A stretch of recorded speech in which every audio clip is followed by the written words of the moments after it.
Yeah, so they're calling that triple extortion at the moment. So the first was the initial extortion where they go lock your systems down, for example, and say, hey, pay us 1,000 Bitcoin it's a big ransom, but pay some amount of Bitcoin or money to unlock your systems again. You pay that ransom, you get access to your systems again, and you move on. Hopefully you make some changes in your cybersecurity space, but you move on.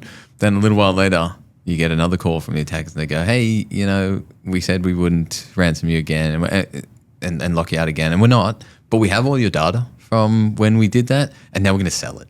So can you pay us more Bitcoin to stop us selling your data? And we promise, we won't sell your data after that.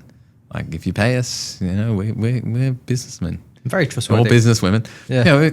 We have our own code of honor. We're not going to re-threaten to sell that data, so you pay them. And then they come back again a year later and they go, hey, don't worry. We're not going to charge you for your data again, and we're not going to lock you out again. But we have looked at all the compliancy laws in the state that you operate in or the country that you operate in, and we've built a nifty little table that aligns each of the things you did wrong that got us in with the regulations that you should have been complying to. And we're going to send that to your regulators unless you pay us. Yeah. But if you pay us, we won't send it to the regulators.